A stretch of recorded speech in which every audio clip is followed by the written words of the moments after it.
আমার পেয়ারা নবী হজরত মুহাম্মদ সাল্লাল্লাহু আলাইহি ওয়াসাল্লাম বলেছেন, কালোজিরা হচ্ছে সর্বরোগের ঔষধ। আসসালামু আলাইকুম এভরিওয়ান। আশা করছি আল্লাহর অশেষ রহমতে ভালো আছেন, আমরাও ভালো আছি আলহামদুলিল্লাহ। আজকে কালোজিরা নিয়ে কিছু কথা বলবো।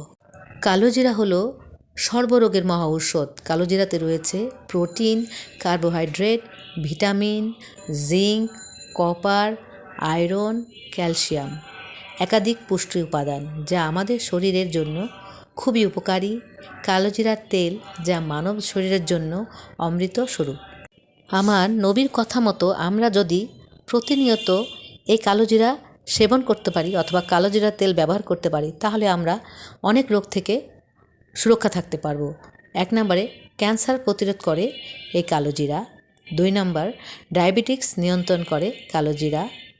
3 নম্বর ব্যথানাশক হিসাবে কালোজিরা কাজ করে, বিশেষ করে বাত ব্যথায় কালোজিরার তেল ভীষণ উপকারী। 4 নম্বর চুল পড়া প্রতিরোধ করে।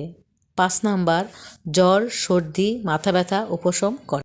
কালোজিরা আর মধু মিশিয়ে খেতে পারলে শরীর গরম থাকে, ফলে সর্দি কাশি থেকে রক্ষা পাওয়া যায়। 6 নম্বর স্মরণ শক্তি বৃদ্ধি করতে সাহায্য করে।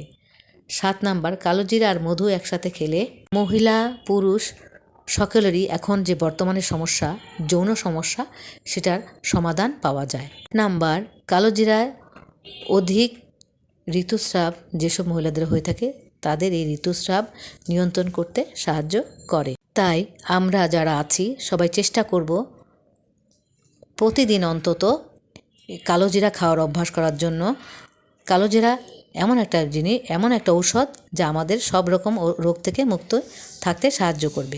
যারা আমার এই ভিডিওটা এতক্ষণ দেখেছেন তাদের সবাইকে অনেক ধন্যবাদ। আজকে এই পর্যন্ত। আল্লাহ হাফেজ। আসসালামু আলাইকুম ওয়া রাহমাতুল্লাহ। সবাই ভালো থাকবেন, আমার জন্য দোয়া করবেন। ভিডিওতে লাইক